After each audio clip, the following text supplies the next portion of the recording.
आइए आज की कथा में हम सभी प्रवेश करें। कल आप सभी ने श्रवण किया कि ठाकुर जी का विवाह रुक्मिणी जी के साथ में हुआ। पहला विवाह हुआ, रुक्मिणी का हरण किया ठाकुर जी ने और द्वारिका वासियों ने बड़े धूमधाम से विवाह उत्सव मनाया। रुक्मिणी से पहला पुत्र उत्पन्न हुआ जिसका नाम था प्रद्युम्न। ये साक्षात कामदेव ही थे, क्योंकि जब शंकर जी ने कामदेव को भस्म किया तो उनकी जो पत्नी थी रति देवी, उन्होंने प्रार्थना करी तो भोलेनाथ ने आशीर्वाद दिया कि जाओ द्वापर में तुम्हारे पति पुत्र बन करके आएंगे रुक्मिणी के गर्भ से। यहां पर प्रद्युम्न पैदा हुए और संबरासुर नाम का जो दैत्य था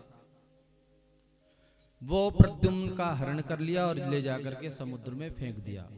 और प्रद्युम्न को खा गई एक मछली। मछली को पकड़ा एक मछुआरे ने, पेट फाड़ा तो एक बालक निकला। उस बालक को ले जाकर के पुनः संबरासुर को उसने भेंट दे दी। इधर नारद जी ने भगवान को बताते हैं कि आपका पुत्र वहां है, और जो कामदेव की जो पत्नी रति है उसको भी सूचना प्रदान करते हैं। परीक्षित जी ने हाथ जोड़ करके पूछा कि महाराज आप तो रुक्मिणी के ही वंशों का विस्तार करने लग गए। मैंने बड़ी विचित्र बात सुनी है कि ठाकुर जी के 116,108 विवाह हुए हैं। कृपा करके पहले विवाह की चर्चा करें, उसके बाद आगे। तब सुखदेव जी कहते हैं परीक्षित तुमने ठीक पूछा, भगवान के अन्य विवाह भी हुए।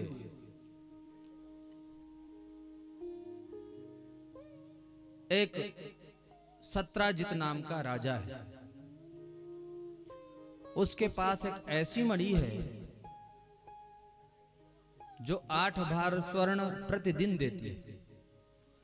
तो जो ग्वाल बालते उन्होंने सत्राजित से कहा कि भाई ऐसा है कि तुम क्या करोगे, मणि को ले जाकर के द्वारिकाधीश को दे दो, ठाकुर को दे दो, क्योंकि साधु संतों की सेवा वही करते हैं, तुम क्या करोगे। पर वो देने से इनकार कर दिया। एक दिन क्या हुआ, सत्राजित का भाई प्रसेन उस मणि को गले में धारण करके जंगल में शिकार करने के लिए गया। वहां पर जाम्बवान नामक एक वृक्ष रहते थे। उन्होंने चमकती हुई जो ही मणि दी, शेर ने प्रसेन का वध किया और उस मणि को मुंह में दबाए जा रहा था। जाम्बवान ने देखा तो शेर को मार दिया और मणि ले जाकर के अपनी बेटी को जाम्बवती को उसने दे दिया। अब इधर सत्राजित जो था उसने अपनी पत्नी को बोला कि देवी मैं तुम्हें एक बात बताता हूं, लेकिन तुम किसी को मत बताना। बोले हाँ मैं नहीं बताऊंगा। बोले मुझे पूरा विश्वास है कि मेरे भाई का वध इस द्वारिकाधीश ने ही किया है, क्योंकि मणि देने के लिए मुझे कहा गया था, मैंने मना कर दिया था, तो इन्होंने मार करके मणि ले लिए। पर यह बात तुम किसी को मत बताना। सत्राजित की पत्नी गई तो अपने दूसरी सहेली से बता दी और उसको ये बताया कि तुम ये बात मत बताना। और उसने तीसरी को, और हुआ क्या, करने करने जपन जना, पूरे समाज में बात फैल गई। कुछ भी प्रचार प्रसार करवाना हो ना तो एक किसी माता को अपनी बात बता दो और साथ में ये जरूर बोल दो कि ये बात तुमने किसी को बतानी नहीं है। बस फ्री का प्रचार होता है फिर तो, क्योंकि बिना बताए भोजन हजम ही नहीं होता है, श्राप है ना। अब इधर पूरे समाज में अफवाह फैल गई हम कि देखो ये जो द्वारिकाधीश है ये बचपन में भी चोरी करता था। पहले तो माखन मिश्री चुराता था, अब ये बड़ा हो गया है तो हीरे जवाहरात चुराने लग गया है। भगवान के कान में जब ये बात गई सोचे बड़ी अजीब बात है भाई, हमने तो कुछ किया नहीं है और झूठा इल्जाम अब हम पता लगाएंगे मणि है कहाँ।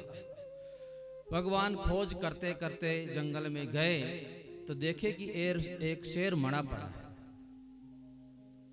और शेर जहां मरा पड़ा हुआ है वहां से जब आगे बढ़े तो खून की बूंदे लगी हुई थी, क्योंकि जांबवान के पैर में लग गई और वो गुफा तक उनको खून के बूंदे दिखाई देती रही। उसके पीछे पीछे गए और सीधे गुफा में घुसे। तो उस मणि से जांबवती थी, वो खेल रही थी। भगवान को ज्यों ही देखा रुक गई। जांबवान की नजर पड़ी, लाल पीले हो गए कि ये बिना पूछे बिना आज्ञा लिए कौन है हमारे घर में घुसा चला आ रहा है। तुरंत युद्ध शुरू हुआ भगवान के साथ जामवंत का। भयंकर युद्ध हुआ। उस युद्ध में भगवान ने खूब पिटाई करी और जामवंत ने भी खूब। 27 दिन तक भयंकर युद्ध हुआ। 28वें दिन भगवान ने उठा के पटक दिया, छाती पे चढ़ बैठे। सारी नसें नसें ढीली हो गई उसकी। पहचान गया, चरणों में गिर गया, प्रभु मैं आपको पहचान गया। क्योंकि जब राम, ये वही जामवान है जो राम अवतार में राम जी की सेना में था। जामवंत मंत्री अति बूढ़ा, रामादल में भी ये थे। तो जब लड़ाई हो रही थी रावण के साथ में, तो इसके मन में ये इच्छा हुई कि मेरे जैसा कोई यदि बलवान योद्धा मिलता तो मैं भी 2-2 हाथ करता। अब सोचो कि इतना बलिशाली था कि रावण के दल में कोई इनसे लड़ने वाला तो था ही नहीं, इतना बल था इनमें। भगवान तो सबके हृदय में विराजमान होकर के सभी की भावनाएं जानते हैं। उन्होंने आशीर्वाद दिया, कोई बात नहीं, हम तुम्हारी इच्छा पूर्ण करेंगे। अब आज जो है ठाकुर जी द्वारिकाधीश बन के आए और जामवंत की इच्छा पूर्ण करी। अंत में बोले कि भाई तुम ये मणि हमें दे दो। जामवान ने बोला कि महाराज ये मणि तो मैंने अपने बेटी को दान दे दिया है, और बेटी को दिया गया दान कभी लिया नहीं जाता है, बेटी का धन खाया नहीं जाता है। आप लोग भी कभी भी ऐसी भूल मत करना। बेटी को हमेशा देना चाहिए। बेटी का, ब्राह्मण का और गाय का आपके ऊपर हमेशा ऋण रहता है। तो इसलिए अपने आप ही आप इनको कुछ ना कुछ देते रहो, और नहीं दोगे तो फिर दिक्कत आएगी। फिर पंडित जी कहेंगे अब महामृत्युंजय करवाओ, फिर कहेंगे कि गाय को चारा खिलाना है, गाय की पूजा करनी है तुमने। तो इसलिए इनको हमेशा देते रहना चाहिए, कभी लेने का प्रयास मत करना, और जो लेगा वो डूबेगा। भगवान ने बोला भाई मणि तो हमको चाहिए। तो बोले महाराज एक बात हो सकती है। बोले क्या? बोले हमारी बेटी से शादी कर लो और दहेज में ये मणि ले जाओ। बोले जैसे तुम्हारी इच्छा। तो जंगल में मंगल हो गया। क्या हो गया? जंगल में मंगल हुआ, और दूसरी पत्नी बनी कौन? जाम्बवती। लेकर के आए उनको, मणि दिए सत्राजित को कि भाई लो मणि, तुम मेरे ऊपर झूठ लगा रहे थे। अब पूरी जो है समाज में फिर हवा फैली, देखो देखो कितना ये पापी है, और द्वारिकाधीश को मणि की चोरी का आरोप लगा दिया था इसने। हवा बदलते देर नहीं लगती है, सारे आंकड़े धरे के धरे रह जाते हैं, पता लगता है कि सत्ता किसी और की आ गई। अब बड़ा लज्जित हुआ। अब लोग तो गालियां देने लगे सत्राजित को। सत्राजित बड़ा परेशान, अब क्या करूं? ठाकुर जी के पास जा करके प्रार्थना करते हैं कि प्रभु यदि आप मेरे पत्नी को ब्याह लें और मुझे अपना ससुर बना ले, तो लोग मुझे गालियां देना बंद कर देंगे, क्योंकि आपसे रिश्ता जुड़ जाएगा, फिर नहीं देगा कोई गाली। और ये मणि भी आप ले जाइए। बोले मैं मणि तो नहीं लूंगा, नहीं तो लोग कहेंगे कि इसने शादी ही मणि के लिए की है, मणि तो तुम्हारे यहाँ रहेगी। लेकिन हाँ, यदि तुम विवाह करना चाहते हो तो अपनी बेटी का विवाह मेरे साथ कर दो। तब सत्राजित ने अपनी बेटी सत्यभामा का विवाह ठाकुर जी के साथ कर दिया। तो इस मणि के माध्यम से भगवान के 2 विवाह हुए। तो अब टोटल कितने हो गए विवाह? 3। मणि को सत्राजित क्या ही रख दिया, और जो सोना देती थी वो नित्य प्रति पहुंचाता था ठाकुर जी के पास में। ऐसे भगवान के विवाह हुए। एक बार भगवान इंद्रप्रस्थ पधारे पांडवों से मिलने के लिए। सायंकालीन समय था। अर्जुन से बोले कि अर्जुन चलो हम थोड़ा भ्रमण करने के लिए चलते हैं यमुना किनारे। रथ में बैठे और भ्रमण के लिए निकले, तो वहां देखते हैं कि एक देवी तपस्या कर रही है। अर्जुन से पूछते हैं ये कौन है, जाके पता करो। तो अर्जुन जाकर के पूछते हैं देवी तुम कौन हो? तो अपना परिचय देती है देवी। अहम देवस्य सवितुर दुहिता पतिममिच्छति विष्णुं वरेण्यं वरदं तपः परममास्थितः। मैं सूर्यपुत्री कालिंदी हूँ और द्वारिकाधीश को वर रूप में प्राप्त करने के लिए तपस्या कर रही हूँ। अर्जुन तुरंत दौड़े दौड़े आए और बताए द्वारिकाधीश आपके बृहस्पति बड़ी जोरदार चल रही है और ये भी आपको पाने के लिए ही तपस्या कर रही है। बोले बहुत अच्छी बात है, करवाओ बात। और बात करवाई और तुरंत भगवान ने वहां पर भी विवाह किया। तो भगवान का ये कौन सा विवाह हुआ, गिनते जाना आप लोग। कितने हो गए? हाँ जी, हो गए ना। अब जो है एक अवंती उज्जैन देश के राजा थे बिंद और अरविंद, दोनों भाई। ये अपनी बहन का विवाह जो है दुर्योधन के साथ करना चाह रहे थे, लेकिन अपने हृदय से इसने भगवान को ही अपना पति मान चुकी थी। एक स्वयंवर रखा गया जिसमें सभी राजा महाराजा पधारे। उस स्वयंवर में किसी की परवाह न करते हुए इसने भगवान के गले में वरमाला डाली और भगवान का वरण किया। और जो भी युद्ध करने के लिए आया भगवान ने सबकी युद्ध की चुनौती स्वीकार करी और सबको पराजित किया। तो ये भगवान का विवाह हुआ। कौन सा विवाह हुआ? पांचवा विवाह हो गया। अब जो है एक कौशल नरेश है, इनकी बेटी का नाम है सत्या। इन्होंने एक बार प्रतिज्ञा की, इनके यहाँ 7 बैल हैं और इतने उद्दंड है वो कि जो जाए उसी को उठा करके पटक देते हैं सींग से, कोई जा नहीं सकता, छू नहीं सकता। तो इन्होंने शर्त रखी कि जो भी इन 7 बैलों को पकड़ करके नाथ देगा मैं अपनी बेटी का विवाह उसके साथ कर दूंगा। सब लोग जाते हैं, सब परास्त होकर के आते हैं। अंत में भगवान जाते हैं और 7 रूप धारण करके 7 बैलों को नथ में नकेल डाल देते हैं। प्रसन्न होता है ये राजा और अपनी बेटी सत्या का विवाह ठाकुर जी के साथ में करता है। 7वां विवाह ठाकुर जी का होता है। भगवान की बहन है श्रुतकीर्ति, इनकी बेटी है भद्रा। ये बड़ा प्रेम करती है ठाकुर जी को, तो ये चाहती है कि प्रेम मेरा बना रहे, इसलिए मैं इनको अपना दामाद ही बना लेती हूँ। तो इन्होंने अपनी बेटी भद्रा का विवाह ठाकुर जी के साथ में किया। एक जो है मध्य देश के राजा हैं जिनकी बेटी का नाम है लक्ष्मणा। इन्होंने एक स्वयंवर रखा और स्वयंवर में क्या रखा कि जो भी चक्र में घूमती हुई मछली की आंख का भेदन करेगा उसके साथ में अपनी बेटी का विवाह कर दूंगा। उसमें अर्जुन भी गए थे।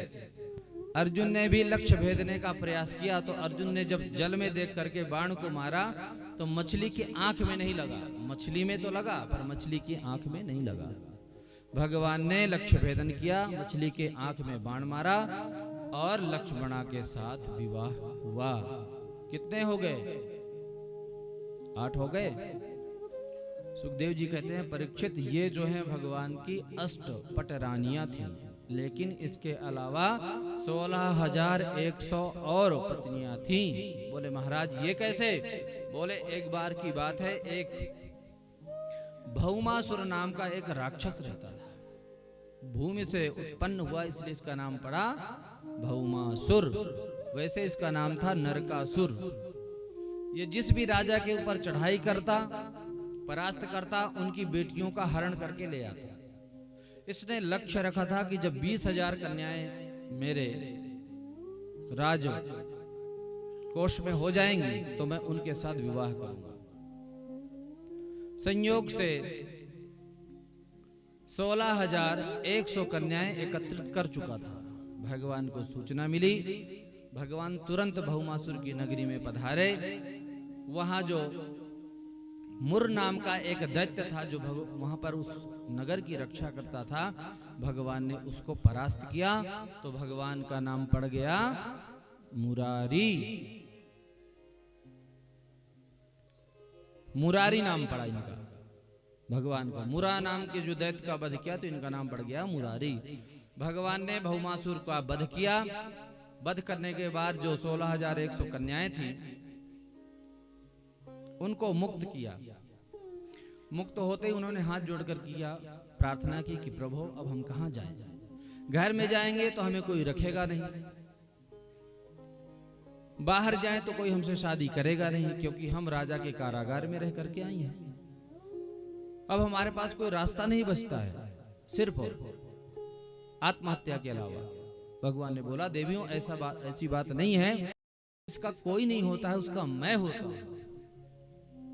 अब तो समस्त देवियां प्रसन्न हो गईं कि जो भगवान स्वयं वर्ण कर रहे हैं। तो भगवान ने 16,100 कन्याओं के साथ एक ही मुहूर्त में विवाह किया। एक ही बार में ठाकुर जी ने 16,100 कन्याओं के साथ विवाह किया। तो कितने विवाह हो गए? कितने हो गए? पूरे 16,108। और हम लोग एक विवाह करते हैं, उसमें भी दिन भर तू मैं लगी रहती है। बताओ, होती है लड़ाई आपस में कि नहीं? पहाड़ी भाषा में खूब लड़ते हैं। लेकिन भगवान की 16,108 रानियां हैं, जिसमें से हर रानियों के 10-10 पुत्र हैं और एक एक पुत्री भी है। मतलब एक रानी से 11 संतानें हैं ठाकुर जी की। अब जोड़ो, 16,108 को मल्टीप्लाई कर दो, कितना होता है? मैथ के होंगे स्टूडेंट, हम तो संस्कृत वाले हैं भैया, हमें नहीं आती हैं। तो इतना लंबा चौड़ा परिवार है भगवान का। भगवान देखते हैं कि सभी रानियां प्रसन्न रहती है, और रानियों को तो शिकायत भी हो जाती है ठाकुर जी से, कभी कभी नाराज भी हो जाती है। पर जो रुक्मिणी है वो भगवान से कभी नाराज नहीं होती है, रूठती नहीं है। शायद इसलिए कि जो अन्य रानियां हैं वो जब आई तो खूब दहेज लेकर के आई, लेकिन रुक्मिणी जी का जब हरण करके लाए तो कुछ भी नहीं आया। शायद ऐसा सोचती होंगी। भगवान ने सोचा कि देखता हूं कभी कि मेरी पत्नी गुस्से में कैसी लगती है। तो भगवान का नाम है मुकुंद।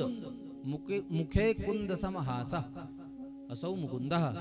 भगवान हमेशा मुस्कुराते रहते हैं, लेकिन आज एकदम सीरियस हो गए, जाके चुपचाप बैठ गए। रुक्मिणी आई, बोले प्रभु भगवान का मुखमंडल देखा तो लटका करके बैठे हैं।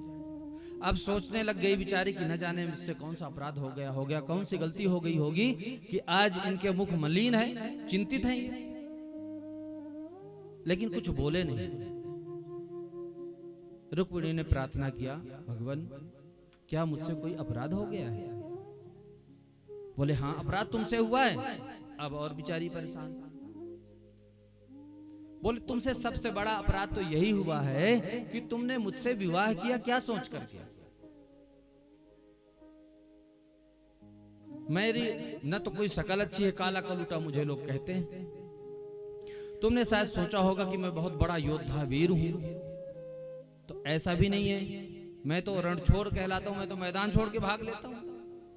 तुमने सोचा होगा कि बहुत राजा महाराजा कोई बनेंगे, वो मुझे श्राप लगा है, राजा तो हमेशा उग्रसेन ही रहेंगे, मैं तो राजा भी नहीं बन सकता। पर एक बात मुझे समझ में नहीं आती है कि शिशुपाल में कौन सी कमी थी। अब ज्यों ही शिशुपाल का नाम लिया, रुक्मिणी तो मूर्छा खा के नीचे गिर गई।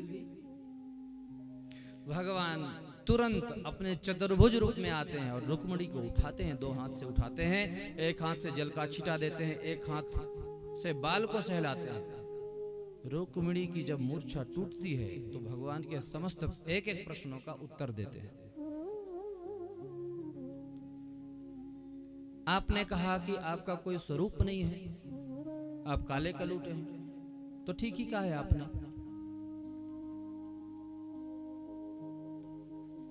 आप निर्विशेष, निर्विकार, त्रिगुणातीत आप ही तो हैं। आपने कहा कि मैं रणछोर हूं, डर करके मैं समुद्र में घुसा बैठा हूं।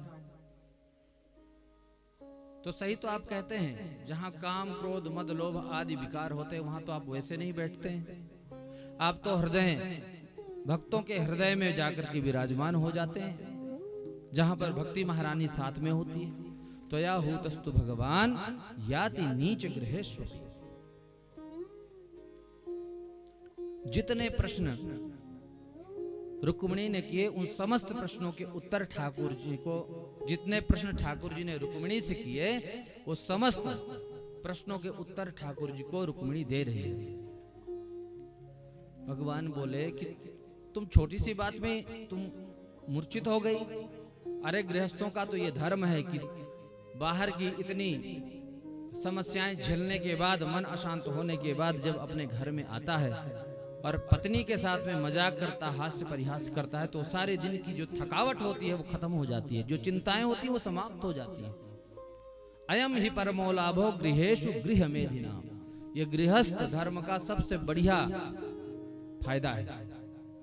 व्यापार में कुछ नुकसान हो गया, आपके सीनियर ने आपको डांट दिया, आपको बहुत सारी चिंताएं होती हैं, लेकिन जब घर में आते हैं और पत्नी आपको जल पिलाती है, बालक आपकी गोद में आकर के बैठ जाता है, पत्नी पूछती है स्वामी क्या हुआ।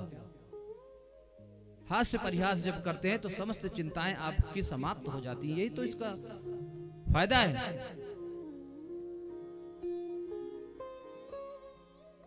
नीतिकार कहते हैं कि यस्य पार्श्वे माता नास्ति भार्या च प्रियवादिनी अरण्यम तेन गंतव्यम यथारण्यम तथा गृहम्। जो पत्नी होनी चाहिए वो कान खाने वाली नहीं होनी चाहिए, प्रियवादिनी।